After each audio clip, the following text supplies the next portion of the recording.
Hello and welcome. I made a logo for this one. Welcome to since I can't edit because I don't have a computer, it's all on the phone for right now. Murderous Reviews. All right. Actually, I needed that because I got notes. Got notes, baby. Gonna do a little review for you of NXT Takeover Toronto. Good show. Damn good show.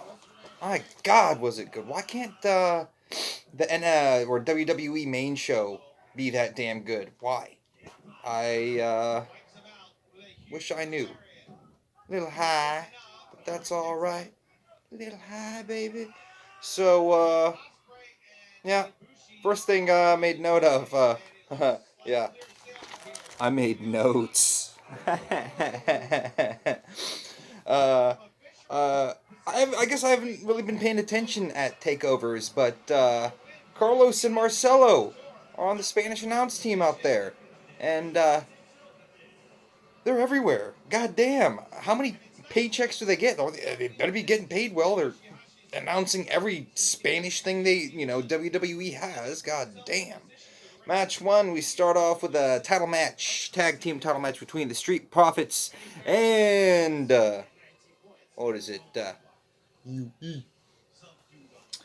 We had Kyle O'Reilly, Bobby Fish taking on what is it? What the hell are their names? Montez and Dawkins. Started off nicely. That crowd was hot, absolutely hot in Toronto. I thought at the beginning, Dawkins grabbed I think Fish or O'Reilly, and he's like, yeah, what he said? You think I'm a joke or something like that? But he said it a few times, and a few times I was like, what? And I thought he said, you think I'm a Jew? You think I'm a Jew? Like, he thinks you're a Jew? What? It's a weird thing to think about. Anyways, it was some good tag team action from UE. UE, of course, is the undisputed era. I'm a little tired. I'm sorry, but I gotta have this up in the morning for y'all. For the 3 subscribers, nice. Fist to my 3 subscribers. Thank you. I'm gonna keep it rolling. Anyways, we had some nice back and forths. We had Montez with that drop kick. He's got a very Okada-like drop kick. A lot of height to that sucker. I like it. A lot of quick tags from the Street Profits. O'Reilly and Montez had some good back and forth. But when the Street Profits took control, that double team from UE, they grab it back. Anyways, I don't want to get into depth with how long I actually took notes on this damn match. Overall, very good match. I mean, it had some good outside work, some incredible spots. Not too spotty, not too crazy, but a damn good opener. It definitely whet the crowd's appetite. Let's see. Saw that ad for that mobile WWE game. Good God. Who designs their mobile games? Because maybe just shut that division down, maybe. But give some money to Mattel, because they're going bankrupt or something. I don't know how. It's like they should just sell their stuff on eBay. It's insane on there. All right. Anyways, second match was Io Shirai versus Candice LeRae. Another one. Io goes heel. She looked constipated half the time. I'm not sure if she's gone heel while she was over in Japan. I haven't seen too much of her work over there, but she gave a few looks of like, and it's like, you all right? You gotta fart? You all right, girl? Anyways, Candice LeRae looking nice and poppy and fresh, but we know if you've seen Candice LeRae stuff, especially with Joey Ryan, it's once again a hard hitting match. Damn good. I can't, like I said, I can't remember too many of spots off my head. Let's see if I wrote any of them down. Oh yeah, that outfit that Io had. Once again, wasn't too sure about that one either. I like her. I like her old glitzy, fun, colorful stuff.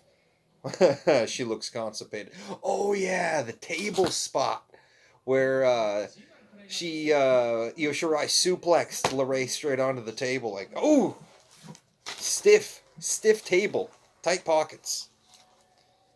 Oh yeah, and then that dive through the ropes that Shirai had, the tope rata or whatever it's called, and she turned that into a tornado DT. Or did Candice do that? Candice did that. Good stuff again. Oh, blew my mind. I liked it. Shirai kept on not being able to finish in the match. I mean, she hit some big signatures or finishers, but LeRae just kept on getting up, getting them kick outs, getting them 2 counts. Shout out to the 2 count. Once again, another high spot. The top rope Spanish fly. Oh, these ladies are absolutely killing it in NXT. And it's like the women's division up at the main roster is good, but it's like I don't see Becky Lynch putting on half a good as match as that. Get off the main roster, Becky Lynch. Why don't we just switch places, switch creative teams, because that's how it feels. Is the main roster is the minors, NXT is the majors, and what happened after that? Oh yeah, my bro Matt Riddle came out in his flops, and he was steaming in his stewman. Comes into the ring, and he calls out Killian Dane of all people, that hairy SOB, and for some reason Killian Dane was also in the audience. I must say, Matt Riddle came out of the audience. Killian Dane was also in the audience. Comes out of the audience, and they just start street fighting. You know, everybody was street fighting, yeah. And what else happened? A lot of security came out. A lot of shit happened. Oh yeah, and then they ended up on the stage, right? And there was conveniently a couple of tables down there. That's fine. Nothing wrong with some convenient tables. But then Killian Dane has Matt Riddle on his back, and then he's gonna like run and like jump and like take him through the tables, right? But then there's this like random guard or security guard or something standing on the stage who had previously just been beaten down, and he's just gotten back up, and Killian Dane proceeds to grab his ass too and just through the table. What did that guy do? Like, what'd you grab that guy for? Hope he got an extra, gold star on his paycheck. Let's see, WWE 2K20 promo. I haven't gotten a WWE 2K game since I think 16. I'm fixing to get this year's. Might as well. It's been a while. Match 3, North American title match, triple threat. We had Pete Dunne coming up in here versus Roderick Strong and the Velveteen Dream. First of all, I have to comment on Velveteen's intro. Had a bunch of dancers coming out in Toronto Raptors stuff, celebrating the Toronto Raptors championship. Like, great job, Vince. That's how you do it. You suckle off the, that's such a cheap pop. Like, uh.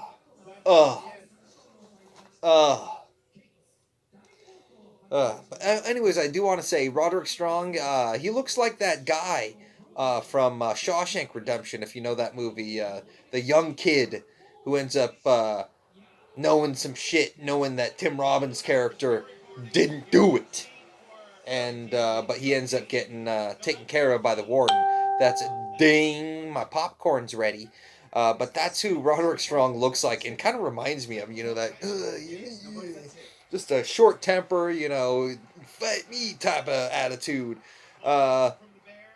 Unbelievable match. Unbelievable match. It had such flow, great storytelling.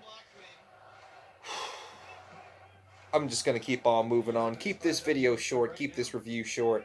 Next match was the NXT Women's title match between Shayna Baszler and Mia Yim. I had not seen too much of Mia Yim before.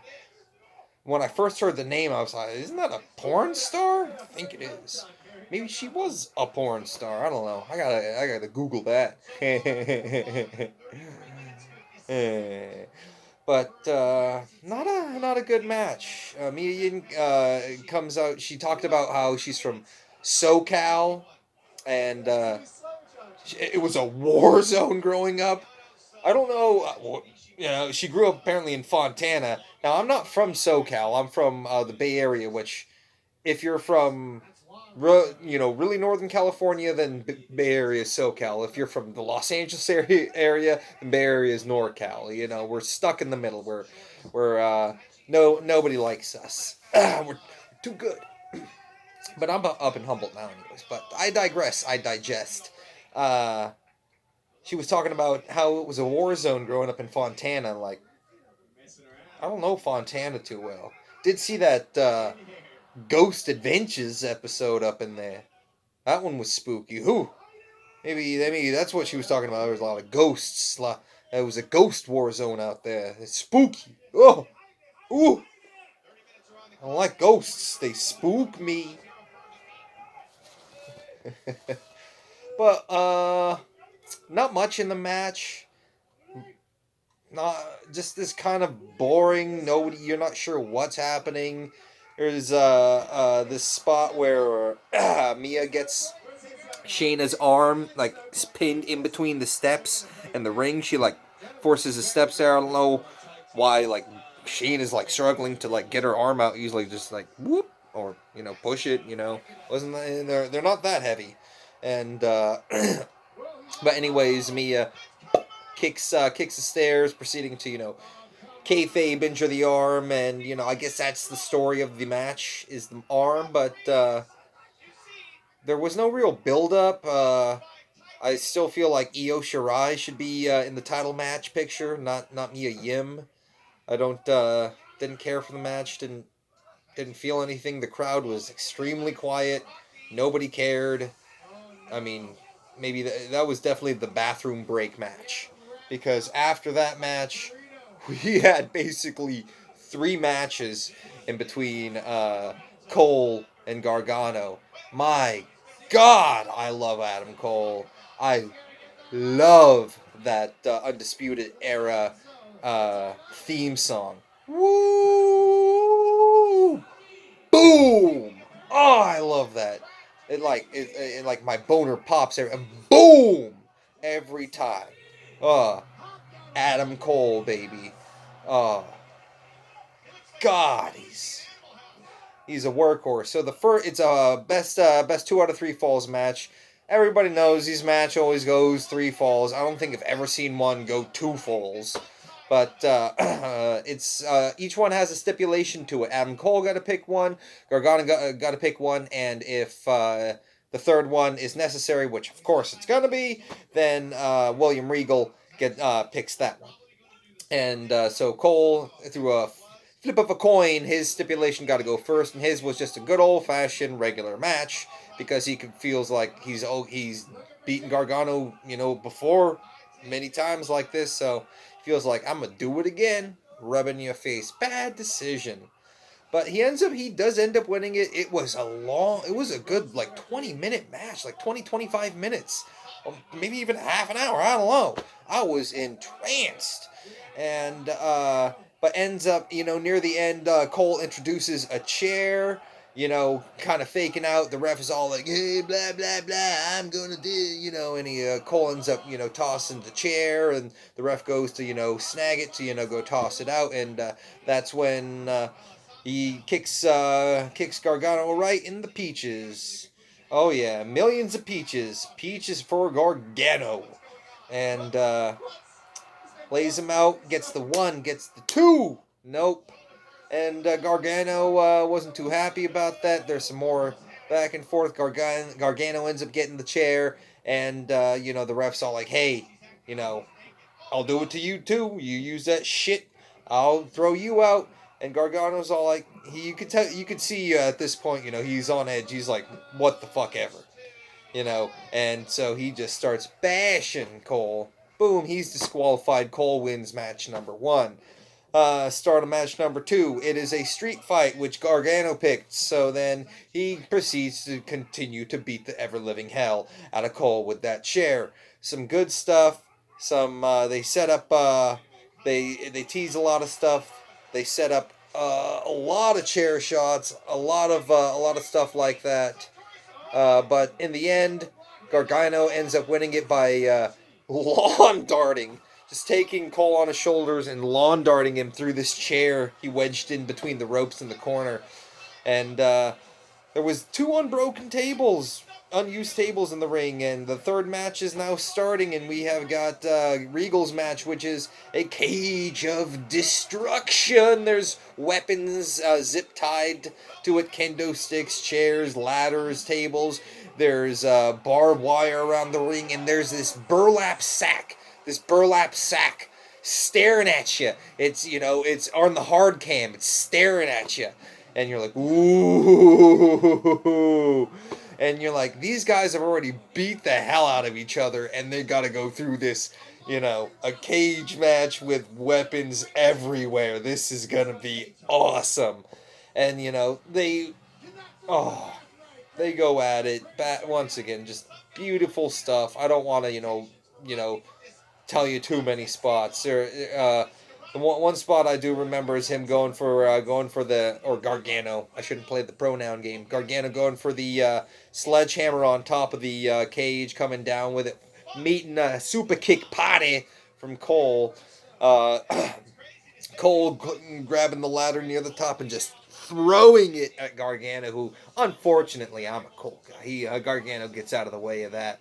And near the end of the match, once again, they're just going through hell. The tables are set up midway through the match, by the way, right in the middle of the ring. And near the end of the match, Gargano goes for the burlap sack. And I'm like, yes. I didn't think they were going to use it. I thought they were just going to kind of tease it there. But, I know I'm thinking what everybody in the crowd is thinking.